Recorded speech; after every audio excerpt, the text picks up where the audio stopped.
Have you guys picked up a new 8KX yet?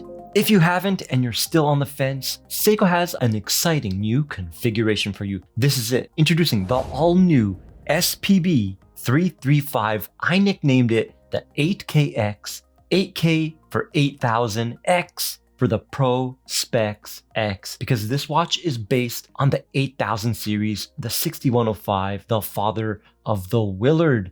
And unlike the Turtle and most Seiko diver watches, this does not have a cushion style case. So you're not getting that legendary cushion.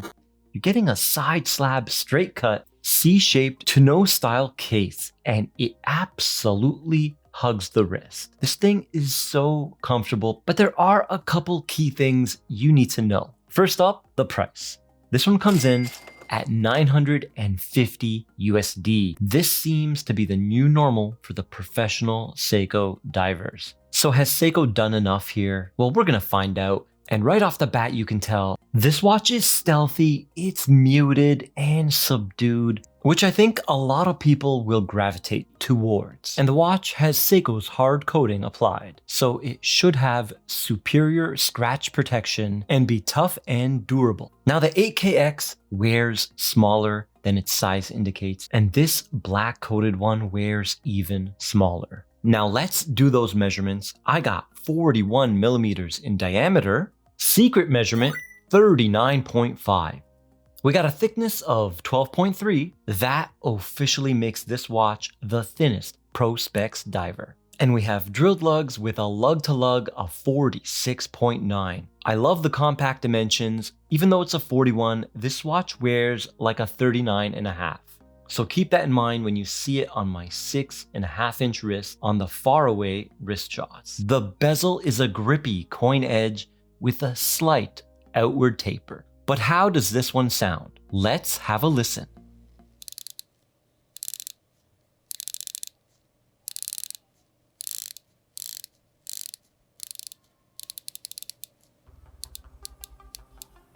The bezel is silky smooth with a dampened soft click, which is typical of Seiko's. This one has no backplay and it lines up absolutely perfect.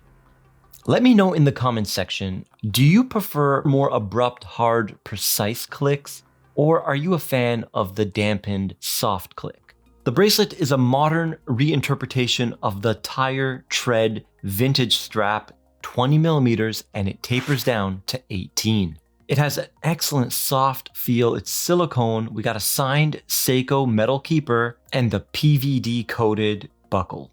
The case back is flat with the limited edition number engraved, and the Seiko Tsunami Wave no longer sticks out like in the older Seiko divers. That helps the 8KX hug the wrist and have absolutely no float. The dial is a gorgeous matte black asphalt texture, and against that seafoam green, it just pops. The Seiko logo and the Pro Specs X Automatic Divers 200 is printed with a silvery paint, just like the chapter ring, which also aids in legibility. Now the hour hand and seconds hand are black coated, but the minute hand has that brushed steel look like the regular 8KX. And I love the contrast. It really makes the minute hand come to the forefront, and when you use that dive time bezel, it's a lot easier. The sapphire crystal is single domed with anti-reflective coating on the underside. At extreme angles, you will get some distortion, which I'm a fan of. Now that bezel insert is my favorite. It's anodized aluminum, which is pretty scratch resistant. Of course, not as much as ceramic, but I think aluminum looks better. It has a nice texture to it, and even the way they made it a two-tone. From 12 o'clock to 20, we got a silvery gray and black for the rest. The lume is LumaBright Pro, aka Night Vision Lume, and yes, it's a bit stronger than the normal Seiko LumaBright.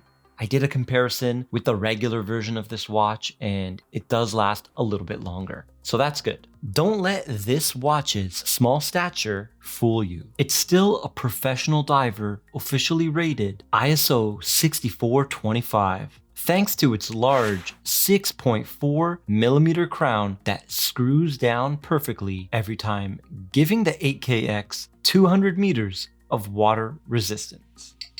The 8KX is powered by the 6R35. It's a 21.6 VPH low beat 24 joules hack hand wind automatic. And it has 70 hours of power reserve. And let's look at the rate. We got 11, 12, decent amplitude 260, little bit of beat error at 0.1. We got 13, and the fourth and final round, 13. Let's do 12 down to see that positional variance. How will this movement react in these two main positions? We got 252 amplitude, so a small drop.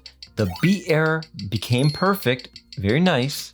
Now let's look at the rate. We got 0, 2, 1, and the fourth and final round, +2. Okay, so on the wrist performance is roughly going to be about +8 seconds a day.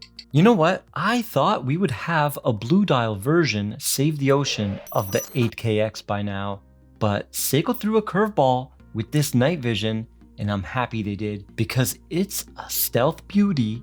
And guys, if you liked this video, I have 2 more for you that I know you're gonna love on the right of your screen right now. And I'll see you in the next one.